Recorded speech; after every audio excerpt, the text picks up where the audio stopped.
Methergestein, de Edgar Allan Poe.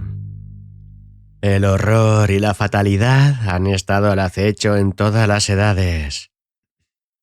¿Para qué entonces atribuir una fecha a la historia que he de contar? Baste decir que en la época en que hablo existía en el interior de Hungría una firme aunque oculta creencia en las doctrinas de la metempsicosis.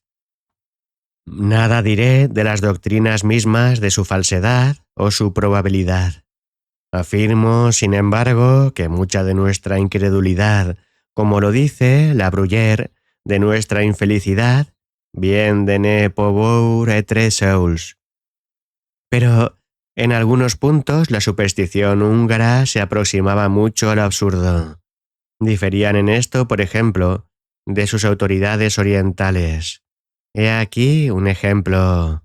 El alma, afirmaban, según lo hace notar un agudo e inteligente parisiense, no permanece más que una sola vez en un cuerpo sensible. Por lo demás, un caballo, un perro e incluso un hombre no es sino la semejanza poco tangible de esos animales.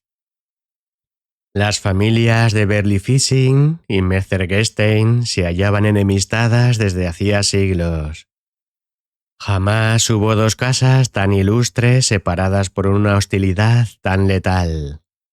El origen de aquel odio parecía residir en las palabras de una antigua profecía. Un augusto nombre sufrirá una terrible caída cuando, como el jinete en su caballo, la mortalidad de Methergestein triunfe sobre la inmortalidad de Berlifitzing. Las palabras en sí significaban poco o nada, pero causas aún más triviales han tenido, y no hace mucho, consecuencias memorables. Además, los dominios de las casas rivales eran contiguos y ejercían, desde hacía mucho, una influencia rival en los negocios del gobierno. Los vecinos inmediatos son pocas veces amigos, y los habitantes del castillo de Berlifitzing podían contemplar desde sus encumbrados contrafuertes las ventanas del palacio de Methergestein. La más que feudal magnificencia de este último se prestaba muy poco a mitigar los irritables sentimientos de los Berlifitzing, menos antiguos y menos acaudalados. ¿Cómo maravillarse entonces de que las tontas palabras de una profecía lograran hacer estallar y mantener vivo el antagonismo entre dos familias ya predispuestas a querellarse por todas las razones de un orgullo hereditario? La profecía parecía entrañar, si entrañaba alguna cosa, el triunfo final de la casa más poderosa, y los más débiles y menos influyentes la recordaban con amargo resentimiento. Wilhelm, conde de Berlifitzing, aunque de antigua ascendencia, era en el tiempo de nuestra narración un anciano inválido y chocho, que solo se hacía notar por una excesiva cuanto inventada antipatía personal hacia la familia de su rival, y por un amor apasionado hacia la equitación y la caza, a cuyos peligros ni los achaques corporales ni su incapacidad mental le impedían dedicarse diariamente. Frederick, barón de Methergestein, no había llegado, en cambio, a la mayoría de edad. Su padre, el ministro G., había muerto joven y su madre, Lady Mary, lo siguió muy pronto. En aquellos días, Frederick tenía 18 años. No es esta mucha edad en las ciudades, pero en una soledad, y en una soledad tan magnífica como la de aquel antiguo principado, el péndulo vibra con un sentido más profundo. Debido a las peculiares circunstancias que rodeaban la administración de su padre, el joven varón heredó sus vastas posesiones inmediatamente después de muerto aquel. Pocas veces se había visto a un noble húngaro dueño de semejantes bienes. Sus castillos eran incontables. El más esplendoroso, el más amplio, era el palacio de Methergestein. La luna limítrofe de sus dominios no había sido trazada nunca claramente, pero su parque principal comprendía un circuito de 50 millas.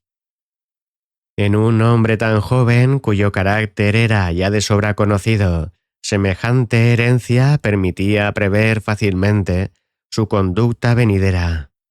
En efecto, durante los 3 primeros días el comportamiento del heredero sobrepasó todo lo imaginable y excedió las esperanzas de sus más entusiastas admiradores. Vergonzosas orgías, flagrantes traiciones, atrocidades inauditas hicieron comprender rápidamente a sus temblorosos vasallos que ninguna sumisión servil de su parte y ningún resto de conciencia por parte del amo proporcionarían en adelante garantía alguna contra las garras despiadadas de aquel pequeño Calígula. Durante la noche del 4.º día estalló un incendio en las caballerizas del castillo de Burley Fishing, y la opinión unánime agregó la acusación de incendiario a la ya horrorosa lista de los delitos y enormidades del barón. Pero durante el tumulto ocasionado por lo sucedido, el joven aristócrata se hallaba aparentemente sumergido en la meditación en un vasto y desolado aposento del palacio solariego de Mercergestein. Las ricas, aunque desvaídas colgaduras que cubrían lúgubremente las paredes representaban imágenes sombrías y majestuosas de 1000 ilustres antepasados.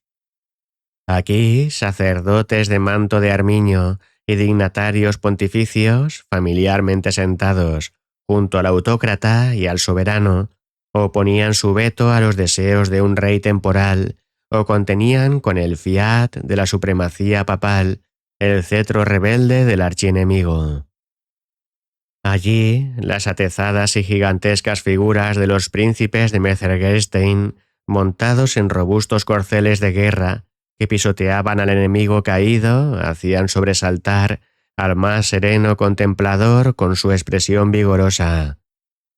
Y otra vez aquí, las figuras voluptuosas, como de cisnes, de las damas de antaño flotaban en el laberinto de una danza irreal, al compás de una imaginaria melodía.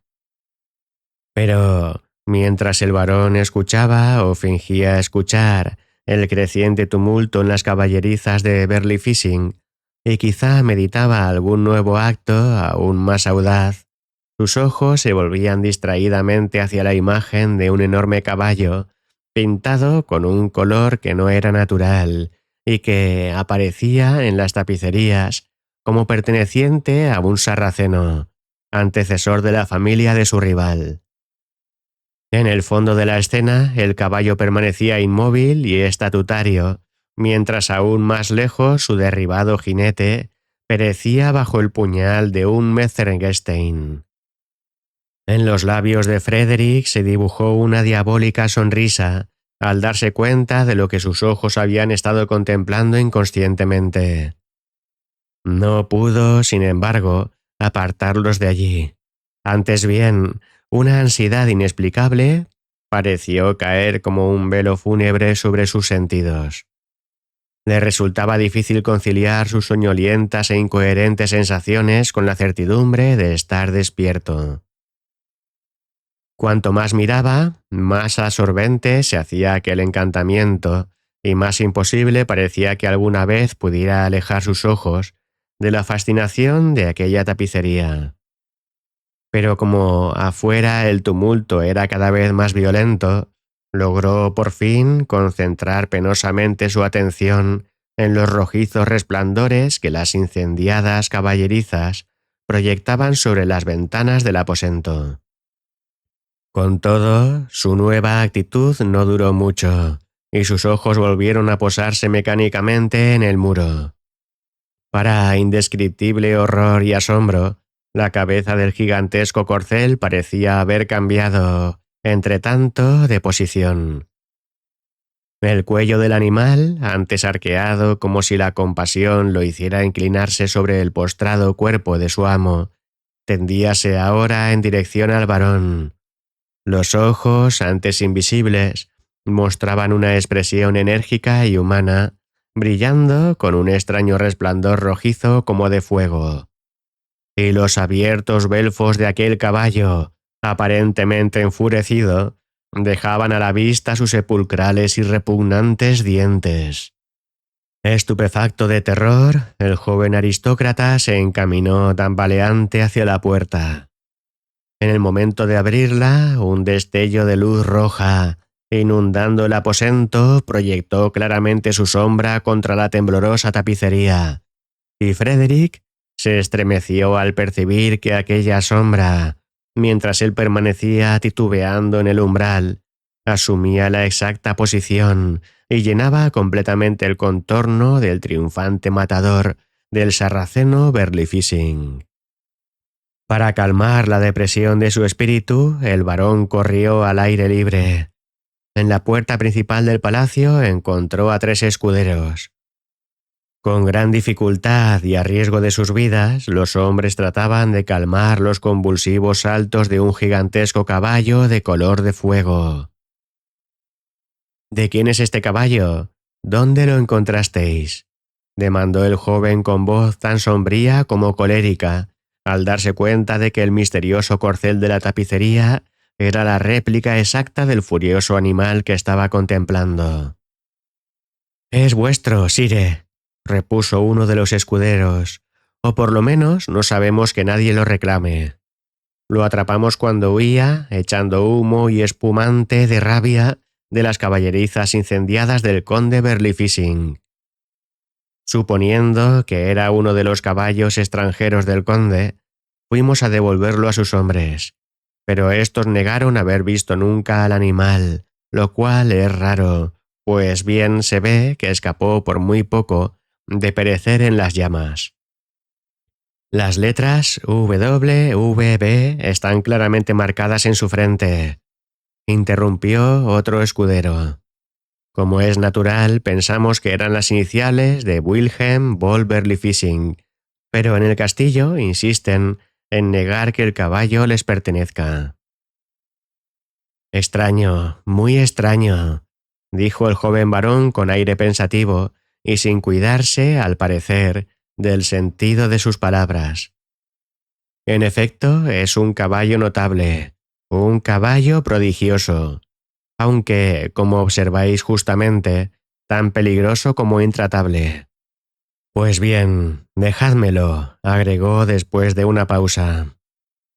«Quizá un jinete como Frederick de Metzgerstein sepa domar hasta el diablo de las caballerizas de Berlifitzing». «Os engañáis, señor. Este caballo, como creo haberos dicho, no proviene de las caballadas del conde. Si tal hubiera sido el caso, conocemos demasiado bien nuestro deber para traerlo a presencia de alguien de vuestra familia». «Cierto», observó secamente el varón. En ese mismo instante, uno de los pajes de su antecámara vino corriendo desde el palacio con el rostro empurpurado. Habló al oído de su amo para informarle de la repentina desaparición de una pequeña parte de las tapicerías en cierto aposento, y agregó numerosos detalles tan precisos como completos. Como hablaba en voz muy baja, la excitada curiosidad de los escuderos quedó insatisfecha. Mientras duró el relato del paje, el joven Frederick pareció agitado por encontradas emociones. Pronto, sin embargo, recobró la compostura, y mientras se difundía en su rostro una expresión de resuelta malignidad, dio perentorias órdenes para que el aposento en cuestión fuera inmediatamente cerrado y se le entregara al punto la llave. «¿Habéis oído la noticia de la lamentable muerte del viejo cazador Berlifitzing?», dijo uno de sus vasallos al varón, quien después de la partida del paje seguía mirando los botes y las arremetidas del enorme caballo que acababa de adoptar como suyo y que redoblaba su furia mientras lo llevaban por la larga avenida que unía el palacio con las caballerizas de los Metzgerstein. «No», exclamó el varón, volviéndose bruscamente hacia el que había hablado. «¿Muerto, dices?». «Por cierto que sí, sire. Y pienso que para el noble que ostenta vuestro nombre no será una noticia desagradable. Una rápida sonrisa pasó por el rostro del varón. ¿Cómo murió? Entre las llamas, esforzándose por salvar una parte de sus caballos de raza favoritos. ¿Realmente? Exclamó el varón, pronunciando cada sílaba como si una apasionante idea se apoderara en ese momento de él. Realmente, repitió el vasallo. Terrible, dijo serenamente el joven, y se volvió en silencio al palacio. Desde aquel día, una notable alteración se manifestó en la conducta exterior del disoluto barón Frederick de Mercergestein. Su comportamiento decepcionó todas las expectativas y se mostró en completo desacuerdo con las esperanzas de muchas damas, madres de hijas casaderas. Al mismo tiempo, sus hábitos y maneras de ser siguieron diferenciándose más que nunca de los de la aristocracia circundante. Jamás se le veía fuera de los límites de sus dominios, y en aquellas vastas extensiones parecía andar sin un solo amigo, a menos que aquel extraño impetuoso corcel de ignio color que montaba continuamente tuviera algún misterioso derecho a ser considerado como un amigo. Durante largo tiempo, empero, llegaron a palacio las invitaciones de los nobles vinculados con su casa. ¿Honrará el varón nuestras fiestas con su presencia? ¿Vendrá el varón a cazar con nosotros el jabalí? Las altaneras y lacónicas respuestas serán siempre: Mercergestein no irá a la caza, o Mercergestein no concurrirá. Aquellos repetidos insultos no podían ser tolerados por una aristocracia igualmente altiva. Las invitaciones se hicieron menos cordiales y frecuentes, hasta que cesaron por completo. E incluso se oyó a la viuda del infortunado conde Berlifitzing expresar la esperanza de que el varón tuviera que quedarse en su casa cuando no deseara estar en ella, ya que desdeñaba la sociedad de sus pares, y que cabalgara cuando no quisiera cabalgar, puesto que prefería la compañía de un caballo. Aquellas palabras eran solo el estallido de un rencor hereditario y servían apenas para probar el poco sentido que tienen nuestras frases cuando queremos que sean especialmente enérgicas.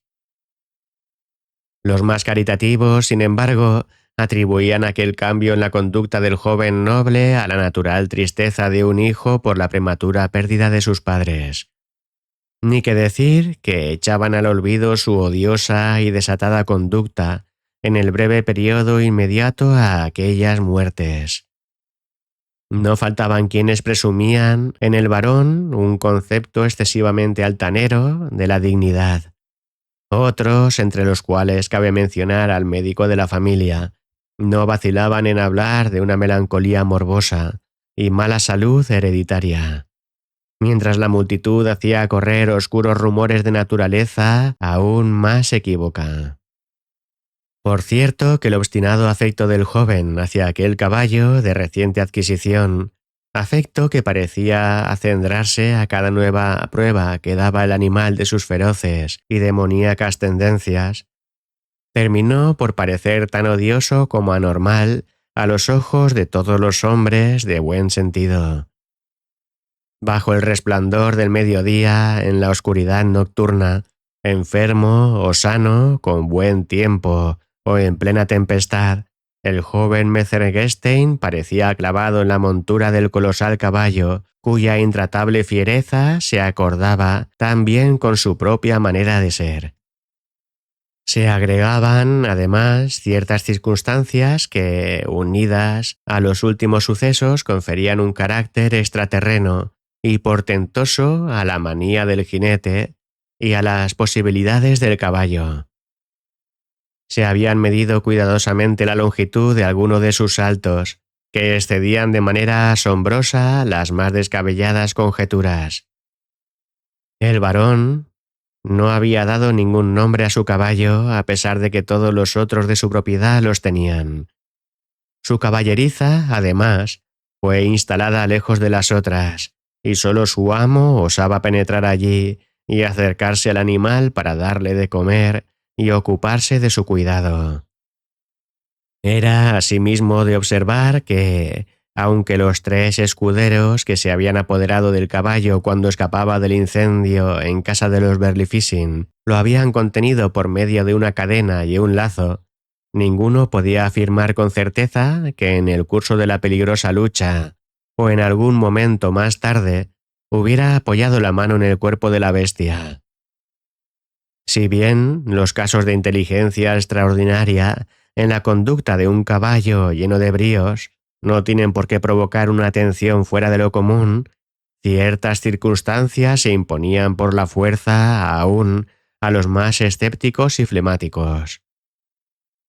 Se afirmó incluso que en ciertas ocasiones la boquiabierta multitud que contemplaba a aquel animal había retrocedido horrorizada ante el profundo e impresionante significado de la terrible apariencia del corcel.